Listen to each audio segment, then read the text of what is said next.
ouvindo o Bispo Alberto II, para nos dizer o seguinte: como é que está a situação? Sabemos, no entanto, que o governo angolano deu alguns dias para que alguns membros deixassem o país. Já deixaram? Não deixaram? De modo geral, como é que está a situação, Sr. Bispo? Muito bom dia a todos. Muito obrigado pela oportunidade que nos tem neste canal da RTP. Para nós é um prazer vir a público esclarecer aquilo que é a temática da Igreja Universal do Reino de Deus. Em relação aos nossos missionários brasileiros, nós intentamos um recurso e, dentro desse recurso, o nosso setor jurídico está a trabalhar para tudo fazer com que os nossos missionários brasileiros não sejam deportados, até porque muitos deles estão aqui há 20 anos, 15 anos, 10 anos, e sempre trabalhamos na legalidade, nunca trabalhamos fora daquilo que é as nossas leis angolanas. Agora, o que aconteceu no SME foi o seguinte: os dissidentes e os ex-pastores enviaram uma carta dizendo que o vínculo entre os brasileiros e os angolanos havia acabado e que eles não precisavam mais dos seus serviços. E nós questionamos, porque quando esses brasileiros entraram em nosso país, eles foram convidados, pela Igreja Universal do Reino de Deus, e a assinatura que está no documento é do presidente do Conselho de Direção. Era uma questão de averiguar que assinatura que está nesse documento na entrada aí no SME. E não foi o que aconteceu. A gente percebeu ali que houve talvez um equívoco do SME em não averiguar a assinatura desse documento. E para nós é o seguinte: o que nós viemos aqui esclarecer é que esses indivíduos eles não têm legitimidade nenhuma para enviar cartas às instituições angolanas, porque isso viola o nosso estatuto. Ora, nós sabemos, no entanto, que o caso está também a seguir os seus trâmites normais na Justiça, e eu pergunto: como é que se pode entender um conflito desta dimensão entre homens que pregam a palavra de Deus? Olha, o que está acontecendo é interesses pessoais, porque, na verdade, nós nunca pensaram no ganho de almas. E a razão pela qual é isso que nós estamos a ver agora, eles se levantando, e nós estamos falando o seguinte: esses indivíduos, esses ex-pastores e pastores dissidentes, eles vêm cometendo crimes, tanto que esses crimes são divulgados, são publicados até mesmo pela mídia pública, quanto na tomada dos templos, na invasão aos templos, agressões aos pastores, roubos de utensílios sagrados e tudo mais. Mas, se realmente a intenção era ganhar almas, eles não fariam o que estão fazendo. Por quê? Porque o homem de Deus prima por aquilo que está escrito na Bíblia, que é o amor ao próximo. Quando eu chego ao ponto de agredir o meu colega pastor por ser estrangeiro, por ser brasileiro, então aí mostra um contraste, uma contrariedade muito grande naquilo que é os princípios bíblicos. Vocês, por acaso, já foram ouvidos pelo INAR, já foram ouvidos pelo Ministério da Cultura, para saber exatamente o que se passa e como se pode resolver este problema?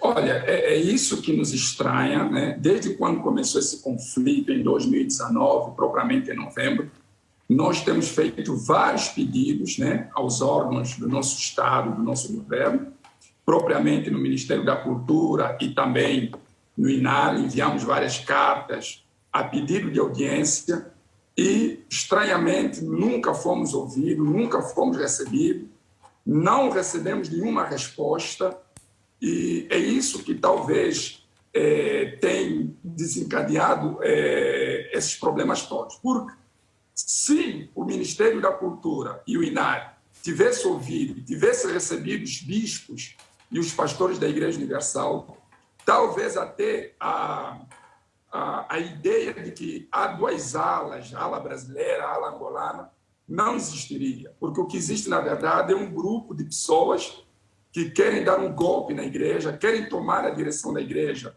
à força E a ideia que se passa na mídia e aí fora é que é uma guerra entre angolanos e brasileiros. E porquê que acha que está a haver esta seletividade no tratamento do caso Iur de Angola? Olha, a única pessoa que pode explicar isso é o próprio ministro da Cultura, porque ele veio a público dizendo que o único interlocutor entre o Estado e a Igreja Universal é o senhor Valente. E o senhor Valente já não é bispo da Igreja Universal do Reino de Deus desde novembro de 2019. Então, como é que ele pode ser o interlocutor entre o Estado e a Igreja Universal, sendo que, primeiro, ele violou os estatutos da própria Igreja, violou o nosso regulamento interno e não faz mais parte do corpo pastoral.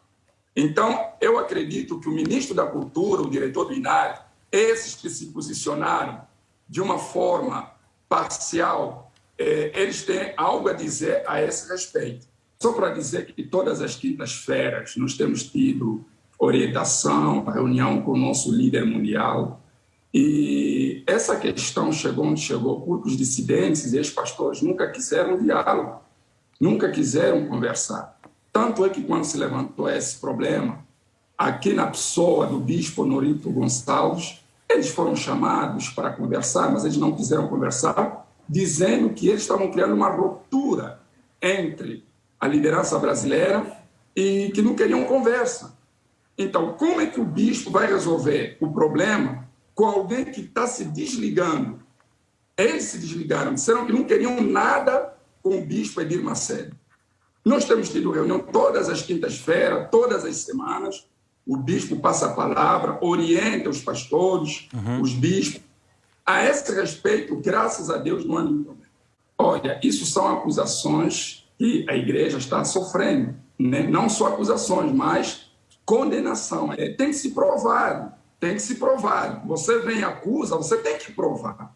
Eu nunca vi, né? Nunca vi, ele fala de carros que saíam para fora, eu nunca vi pessoalmente, e se alguém viu, que prove. Por isso é que o caso está na justiça, mas a pergunta é, por que os dissidentes e os ex-pastores não deixam a justiça fazer o seu trabalho? E vão invadindo templos e tomar templos? Essa é a pergunta. Se o problema está na justiça, deixa a justiça fazer o seu trabalho. Como disse o sociólogo e bem falou, que é uma questão de pessoas, não da instituição. Se há pessoas que desviavam valores, que faziam branqueamentos de capitais, que essas pessoas sejam responsabilizadas. É tudo isso que nós queremos. Que isso seja esclarecido, que isso venha, que os nossos tribunais, a nossa justiça se pronuncie e que a igreja continue a funcionar normalmente.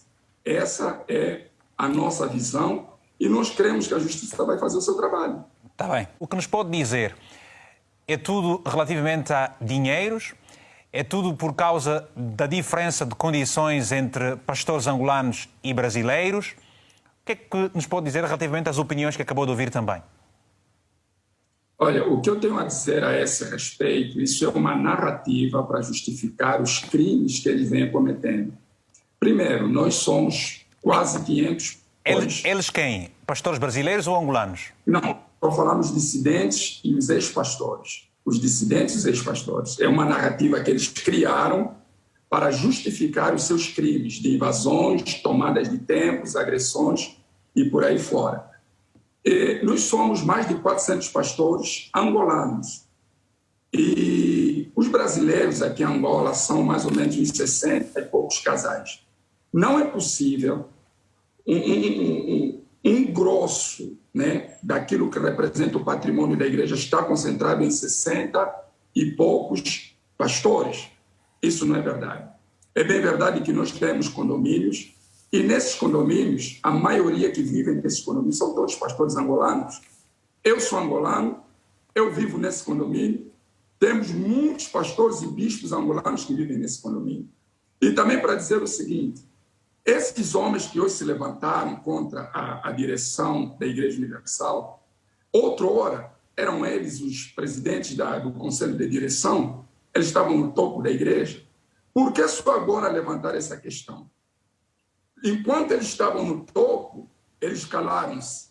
Agora que eles já não estão mais na instituição, eles levantam essa questão. Por quê? é uma questão de nós analisarmos. E vamos continuar. Alguém, alguém, Sim. por que... Diga. Faz favor, pode terminar o pensamento. Exato. Alguém diz, mas por que eles já não estão na instituição? Muitos desses indivíduos foram desligados da instituição por má conduta. Nós temos uma disciplina, temos um regulamento interno. Quando o ministro da palavra, por exemplo, adultera, rouba, vive naquilo que é fora daquilo que é os padrões do ministro do altar, ele é afastado. Agora que você é afastado, você vem com a narrativa de que o brasileiro tem mais condições do que o angolano. Isso não cola, porque, na verdade, nós, pastores angolanos e brasileiros, sempre vivemos juntos. Tem casas que o angolano e o brasileiro vivem na mesma casa, e a ideia de que o brasileiro tem mais e o angolano tem menos, isso não é verdade. O Ministério da Cultura, o Instituto Nacional para os Assuntos Religiosos, o INAR, deve intervir quando o conflito faz referência à instituição enquanto ente impessoal, por via dos documentos que a regem, quando entra em conflito com a Constituição e a lei. Aí o Ministério da Cultura, como representante do Estado, deve intervir para repor a legalidade. Se houvesse alguma assembleia na IURD que alterasse os estatutos que foram reconhecidos pelo Estado angolano e incorporasse nos seus estatutos valores que ferem a Constituição da República de Angola, aí sim o INAR e o Ministério da Cultura devem intervir para repor a legalidade. João, você acha que o Ministério da Cultura está a ser parcial neste assunto? Eu penso que a questão que nos é dada a conhecer é da alçada dos tribunais, porque o conflito é entre indivíduos.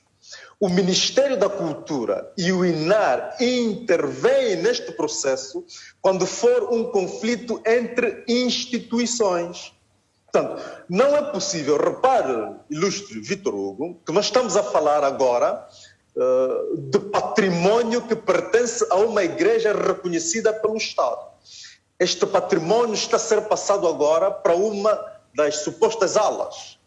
Mas com que legitimidade se nós temos em tribunais casos a correrem que ainda não tramitaram, ainda não temos uma sentença de um juiz que, sim, depois de uma sentença, aí talvez o INAR e o Ministério da Cultura fossem agir com base na sentença ditada, mas sempre tendo em linha de consideração se fosse um conflito da instituição. Muito bem. E os crimes que nós estamos aqui a verificar são crimes cometidos não pela instituição por via dos estatutos e dos documentos que a regulam, mas por indivíduos dentro da instituição IURD que eventualmente tenham cometido. Portanto, estes indivíduos, isoladamente da instituição que até é reconhecida pelo Estado, devem ser responsabilizados, mas o património não é daqueles indivíduos.